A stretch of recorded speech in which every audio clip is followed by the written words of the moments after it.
Plusieurs autres sociétés comme Atos, qui a installé son siège régional à Libreville, manifestent un fort intérêt pour le développement de ce secteur. Les investissements déjà réalisés ou envisagés témoignent clairement, Monsieur le ministre d'État, je crois, de la confiance de ces entreprises dans l'économie du Gabon, dans un contexte qui est certes de crise frappant tous les pays producteurs de pétrole de la région, mais un contexte qui est propre aussi à la diversification des économies. Les entreprises françaises ou d'autres pays, qui sont nombreuses dans ce secteur, se développent grâce à une stratégie nationale qui comprend plusieurs volets, tels que le renforcement du cadre juridique, la généralisation du haut débit, le soutien à l'entrepreneuriat dans l'innovation, les projets e-santé et e-éducation, ou encore la numérisation de la radio-télévision. Stratégie qui bénéficie de l'appui des bailleurs, en particulier de la Banque mondiale, dont le représentant interviendra tout à l'heure, ou encore de la Banque africaine de développement, et qui bénéficie aussi de cette stratégie des initiatives qui se multiplient un peu partout en matière de formation afin de stimuler la créativité numérique. Il en va ainsi du Fonds francophone pour la créativité numérique mis en place par l'OIF. Dans ce secteur très émergent par définition et en transformation permanente qu'est le numérique, l'accompagnement des jeunes pousses, disons start-up en anglais, est essentiel. C'est l'affaire de tous, et à la fois bien sûr des pouvoirs publics, mais aussi des entreprises et du secteur associatif. Du côté des pouvoirs publics, en ce qui concerne la France, en 2013, le gouvernement français a lancé l'initiative French Tech. La French Tech désigne tous ceux qui travaillent dans ou pour les start-up françaises en France et à l'étranger. C'est l'écosystème des start-up françaises. C'est aussi une initiative innovante d'accueil des entrepreneurs étrangers de start-up autour du programme French Tech Ticket. À nous, concernant le Gabon, de mettre en relation les entrepreneurs gabonais et français et à trouver les modalités d'un partenariat plus étroit dans ce domaine. Nous souhaitons y travailler et je sais en particulier, Monsieur le ministre d'État, que l'accompagnement des start-up pour le développement des contenus locaux est pour vous une priorité importante pour votre action et pour les mesures de coopération. Donc, nous avons vu les pouvoirs publics. Du côté des entreprises, le soutien aux start-up est également, je crois, développé. Et tout à l'heure, donc, le directeur général de Total Gabon, que je salue, nous en parlera s'agissant de l'organisation du challenge Start-Upper.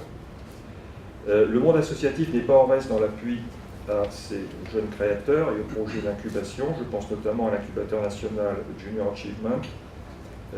L'ambassade a décerné cette année le premier prix du concours COP Innov à JA Gabon, qui, aux côtés d'autres participants comme Ogwe Lab, Cyber School et Abja, a travaillé 3 jours durant afin de produire un prototype de site internet pour mettre en relation acteurs non gouvernementaux et partenaires techniques et financiers.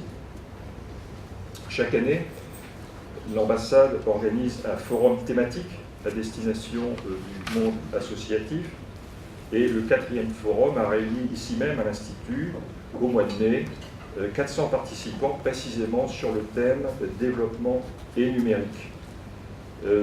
Cet événement a répondu, je crois, aux préoccupations et aux besoins d'une société civile active dans la sphère du développement et demandeuse de produits numériques adaptés à ces activités.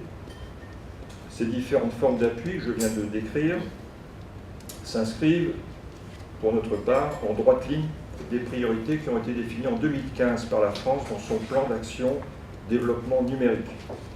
Plan qui est adossé à l'agenda universel pour le développement durable, adopté par les Nations Unies en 2015.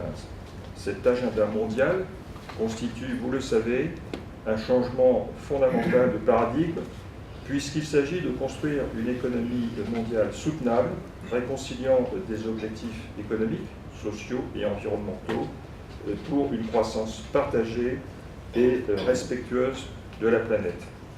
Les nouvelles technologies et le numérique ont, c'est une évidence, toute leur place dans ce nouvel agenda mondial. Au-delà même de l'accès à l'éducation, à la formation, à la culture ou au financement, la réalisation de l'ensemble de cet agenda de développement durable passe par le numérique.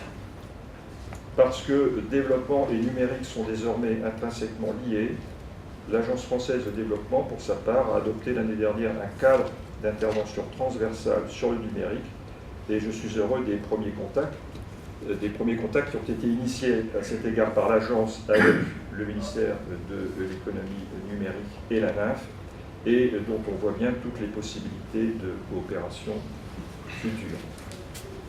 Monsieur le ministre d'État, Mesdames et Messieurs, le numérique constitue une formidable opportunité pour le Gabon comme secteur économique, créateur d'emplois et de valeurs, bien sûr, mais aussi comme accélérateur de toutes les politiques de développement.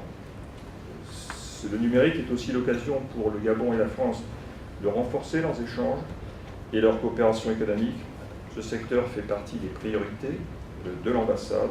Il mobilise le service économique, le service de coopération et l'Agence française de développement en particulier. Ces rencontres constituent donc une nouvelle étape et une opportunité, et j'invite les entreprises venues de France à la saisir pour développer leur connaissance du marché gabonais, établir des relations d'affaires et, je l'espère, poser les bases de leurs activités et de leur développement futur dans le Gabon numérique. Je vous remercie.